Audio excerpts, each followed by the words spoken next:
Hello my tendies. So class 10 board exam का result 15 April को announce हो चुका है and I know you all are waiting for my result. तो मेरा रिजल्ट कुछ खास तो नहीं आया, बट हाँ चलो सब्जेक्ट वाइज बताती हूँ मेरे मार्क्स कितने आए हैं। सबसे पहले अगर मैं बात करूँ मेरे इंग्लिश में मेरे एक्सपेक्टेड तो थे मार्क्स 99 98 तक, but I don't know English में क्या हुआ है कि मेरे 100 आउट ऑफ 96 मार्क्स आए हैं, which I didn't even expected and that is why I am sending my paper for revaluation.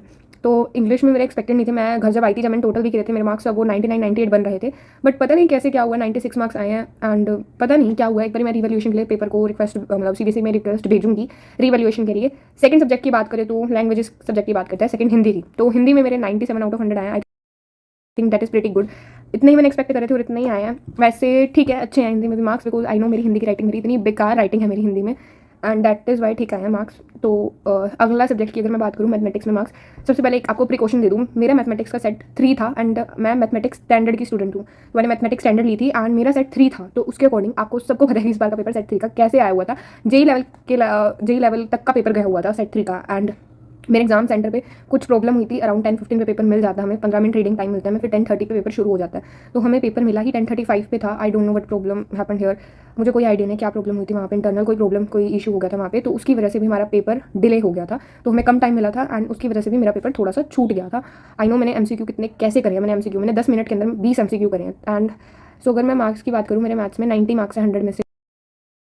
I think which is also ठीक है उसके हिसाब से। जैसे कि मेरा सेट इतना मुश्किल आया तो ऊपर से टाइमिंग की प्रॉब्लम हो गई थी, तो उसके हिसाब से ठीक है। मैंने इतने एक्सपेक्ट नहीं करे थे, मुझे लग रहा था 81 लाइन में आएंगे, बट ठीक है 90 मार्क्स मिले। एंड अगर मैं ग्रेस मार्क्स की बात करूँ तुम्हें, तो ग्रेस मार्क्स नहीं मिले मुझे। जैसे मैंने अपने वैसे टोटल काउंटिंग तो मैंने अपनी 90 की रखी हुई थी कि मैं 90 मार्क्स आ जाएंगे, तो उसके हिसाब से अगर इस बार के कई बच्चों को मिले होंगे grace marks I know, but ठीक है 90 मार्क्स आ गए हैं मेरे 100 में से। पर अगला सब्जेक्ट की ओर बढ़ते हैं। अगला सब्जेक्ट है सोशल साइंस। सोशल साइंस में मेरे मार्क्स हैं 98 आउट ऑफ 100। सो 98 ऑफ 100 आए हैं मेरे सोशल साइंस के अंदर। एंड बिकॉज मेरी सिस्टी में इतनी अच्छी तैयारी नहीं थी, मुझे सिस्टी बिल्कुल पसंद नहीं थी। मैं रट्टा मारती थी सिस्टी को, रट्टे वाला सब्जेक्ट समझती थी। आई डोंट लाइक सिस्टी, मतलब एक भी मेरे को बुक पसंद नहीं है सिस्टी की, ना जियो हिस्ट्री कुछ भी नहीं पसंद मेरे को सिस्टी के अंदर, बिकॉज रट्टा मारना पड़ता है। बट अच्छे हैं marks 98 out of 100। I think marks theory में ही कटे होंगे मेरे, एमसीक्यू में 1 मार्क्स कटा होगा, बाकी 1 मार्क्स मेरा थ्योरी में कटा होगा।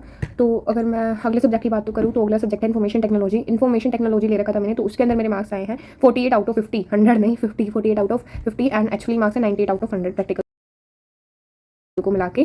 तो मेरा टोटल स्कोर अगर मैं आपको बताऊं तो मेरा टोटल स्कोर बनता है 97.2%। बेस्ट ऑफ 5 कैलकुलेट किया मैंने, मैथमेटिक्स के स्कोर को नहीं कैलकुलेट किया, बिकॉज अगर आपके पास एडिशनल सब्जेक्ट है तो सिर्फ आपको बेस्ट ऑफ 5 कैलकुलेट करना होता है। मैंने मैथ्स को इरेडिकेट करा एंड फिर मैंने अपना टोटल स्कोर कैलकुलेट किया, विच इज 97.2%।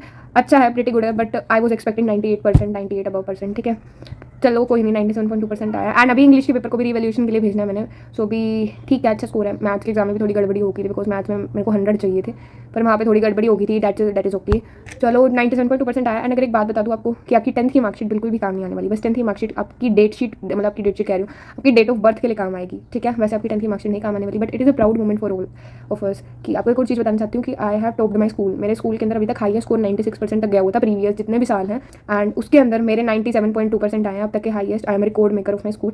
मैंने रिकॉर्ड बनाया 97.2% का, एंड मैंने उसी के साथ अपना स्कूल भी टॉप किया है। एंड हाँ हुआ, कुछ फोटोज़ वगैरह हुई, न्यूज़पेपर में फोटो आ गई, सब हो गया।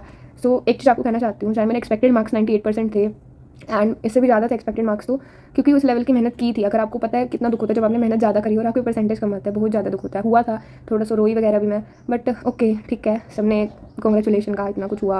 न्यूज़पेपर में जब फोटो आई तब बोल सकती हूँ। अब आप मेरे चैनल पे जैसे जैसे आए हो ना, तो एक चीज़ बताऊँ आपको कि एक फेलियर आपको जितना सिखा सकता है ना, उतना आपको एक टॉपर भी नहीं सिखा सकता। अगर मैं बात करूँ बहुत सारे बच्चों के, इस बार तो ऑल इंडिया रैंक बनाया है 99.8, 99.2 वगैरह सारे परसेंटेज आए हैं। सो उनके भी अच्छे परसेंटेज हैं एंड ठीक है, सबके अच्छे परसेंटेज हैं। बट आपको एक बात लास्ट में बोलना चाहती हूँ, जो मैंने अपने शोभित भैया से सीखी है।